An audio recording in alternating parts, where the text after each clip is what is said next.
India का operation सागर start हो चुका है। ये जो ऑपरेशन सागर है ये है श्रीलंका में। पाकिस्तान ने जो राहत सामग्री भेजी है उसकी एक्सपायरी डेट अक्टूबर 2024 की है। उन्होंने पाकिस्तानी दूतावास को जमकर ट्रोल किया है और कहा है कि यह राहत सामग्री 10 परिवारों के लिए भी पर्याप्त नहीं है और ऊपर से यह एक्सपायरी है।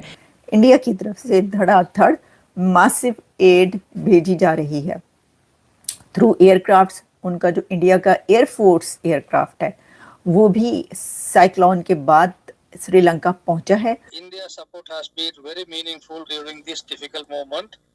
The government and the people of India reached out immediately, and once again thanks a lot for all the tremendous support that has been rendered to Sri Lankan. ये अच्छी बात है ना, इंसानियत उधर है, ठीक है, एहसास है, इंसाफ है, ये तीन चीज है इंडिया में, ठीक है। पाकिस्तान में ना, पाकिस्तान में एहसास नहीं है, इंसानियत नहीं है। ये बताइए, इंस्टाग्राम पर कोई एक ही बंदा, एक ही सेलिब्रिटी फॉलो करना हो तो किसको करेंगे? मैं नरेंद्र मोदी। और वहाँ पर जाकर जिन लोगों पे तबाही आई है, जो भी वहाँ पे डिज़ास्टर हुआ है, जो भी वहाँ पर लॉसेस हुए हैं, उनके लिए मदद करने के लिए जो मेडिकल इक्विपमेंट है वो लेकर, जो फूड आइटम्स हैं वहाँ पे लोगों के खाने के लिए वो लेकर। जय हिंद दोस्तों, a very warm welcome to Hindustan special channel. Bharat ने चक्रवात दितवा से भीषण बाढ़ और जान माल के नुकसान का सामना कर रहे श्रीलंका को मदद के लिए 3 दिन से जारी सहायता अभियान ऑपरेशन सागर बंधु में अब तक 53 टन राहत सामग्री भेजी है। इसके साथ ही विभिन्न देशों के 150 से अधिक लोगों को बचाया गया है। खराब मौसम के कारण फंसे 2000 लोगों से अधिक भारतीयों को स्वदेश लाया गया। विदेश मंत्रालय ने 28 नवंबर से चल रहे ऑपरेशन सागर बंधु में अब तक के राहत और बचाव कार्य की सोमवार को जानकारी। भारत ने श्रीलंका में राहत और बचाव कार्यों के संचालन में मदद के लिए विमान वाहक पोत INS विक्रांत को तैनात किया। मंत्रालय का कहना है कि भारत जरूरत के समय श्रीलंका की सरकार और लोगों के साथ मजबूती से खड़ा है और बचाव, राहत और जल्द से जल्द सामान्य जीवन की बहाली के लिए हर संभव सहायता दे रहा है। मंत्रालय ने बताया कि बचाव कार्य में सुरक्षित निकाले गए नागरिक श्रीलंका, भारत, जर्मनी, ब्रिटेन, दक्षिण Africa, Poland, Belarus, Iran, Australia, Pakistan और बांग्लादेश के थे। इंडिया का ऑपरेशन सागर स्टार्ट हो चुका है। इंडिया ने ऑपरेशन सिंदूर के बाद एक और ऑपरेशन स्टार्ट कर दिया। वैसे तो उसके बाद 2-3 ऑपरेशन और हुए हैं, मेरे ख्याल है कोई जो एक एक्सरसाइजेज हो रही थी बहुत बड़ी, उसके ऊपर और काफ़ी। लेकिन ये जो ऑपरेशन सागर है ये है श्रीलंका में। श्रीलंका में साइक्लोन जो आया है उसके लिए, उसके बाद श्रीलंकन्स की मदद करने के लिए, श्रीलंका के लोगों को हेल्प आउट करने के लिए इंडिया की तरफ से धड़ाधड़ मासिव एड भेजी जा रही है थ्रू एयरक्राफ्ट्स। उनका जो इंडिया का एयरफोर्स एयरक्राफ्ट है वो भी साइक्लोन के बाद श्रीलंका पहुंचा है और वहाँ पर जाकर जिन लोगों पे तबाही आई है, जो भी वहाँ पे डिज़ास्टर हुआ है, जो भी वहाँ पर लॉसेस हुए हैं, उनके लिए मदद करने के लिए जो मेडिकल इक्विपमेंट है वो लेकर, जो फूड आइटम्स हैं वहाँ पे लोगों के खाने के लिए वो लेकर, और हर तरह की जो भी एड होती है, एड जो है वो लेकर वहाँ पर एयरफोर्स का उनका एयरक्राफ्ट इंडिया का पहुँचा है श्रीलंका में।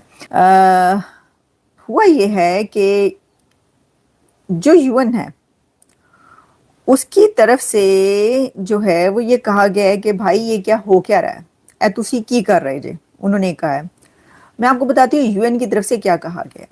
The United Nations office of the high commissioner for human rights has expressed concerns over Pakistan's 27th constitutional amendment, citing concerns that it undermines judicial independence, weakens constitutional checks and balances, and elevates state officials beyond the reach of the law.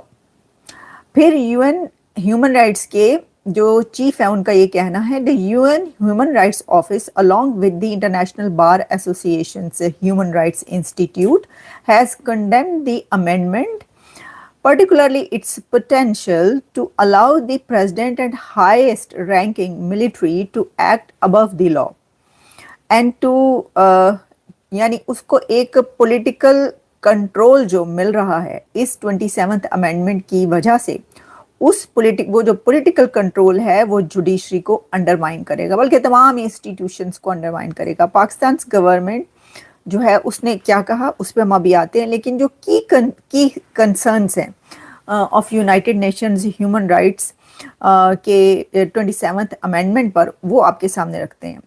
पहला जो concern जो हमने आपको बताया, threat to judicial independence, उन्होंने कहा है कि ये जो अमेंडमेंट है is seen as a structural assault on the independence of the judiciary of Pakistan. ठीक है, अच्छा वो आज़ाद कब थी, पहले सोचने वाली बात ये भी है। फिर उसके बाद उनका कहना है कि ये वीक कर रही है चेक एंड बैलेंस को। कैसे? The amendment is criticised to weaken the separation of powers within the government.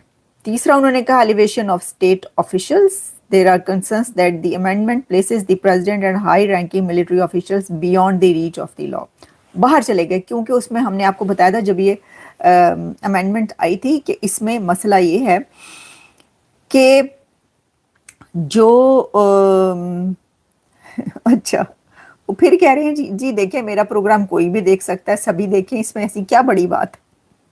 लेकिन उसके अंदर प्रॉब्लम जो है वो ये है कि जब ये अमेंडमेंट आई तो हमने आपको बताया कि ना तो जो मिलिट्री के लीडर यानी जो स्टैब्लिशमेंट का लीडर उसके ऊपर कोई चेक एंड बैलेंस हो सकता है, यानी जो भी फील्ड मार्शल या आर्मी चीफ है उसके उस ओहदे पर कोई चेक एंड बैलेंस नहीं रहा। इसी तरीके से दी हाईएस्ट रैंकिंग में प्रेसिडेंट भी आता है, उसके ऊपर भी कोई चेक एंड बैलेंस नहीं रहा। कोई मुकदमा नहीं चल सकता, कोई क्रिमिनल केस नहीं चल सकता, जो भी हो वो फरिश्ता है और वो फरिश्ता रहेगा, और फरिश्तों पे कोई फरिश्तों से गलतियां सरजद नहीं हुआ करती, लिहाजा उनको जो है वो बिल्कुल फ्री हैंड। ये चीज़ उन्होंने भी कही है जो हमने कही थी। अच्छा फिर जो है फिर उसके बाद ये भी किया गया, उसके अंदर ब्यूरोक्रेट्स और बहुत सारे ऐसे लोग हैं जिसमें प्रेसिडेंट भी है, हाई रैंकिंग पीपल जो कि डुअल सिटीजनशिप रख सकते हैं लेकिन आम पाकिस्तानी नहीं रख सकता। अंदाज़ा करेंगे ये कितना बड़ा एक लूप होल है कि आप ये क्या बात कर रहे हैं। अच्छा, पाकिस्तान ने इसका रिस्पॉन्स दे दिया। Pakistan responded to this statement of United Nations human rights commissioner जो हेड है उनका। Pakistan rejected this statement of human rights. उसका ये कहना है कि Pakistan government has rejected the United Nation statement.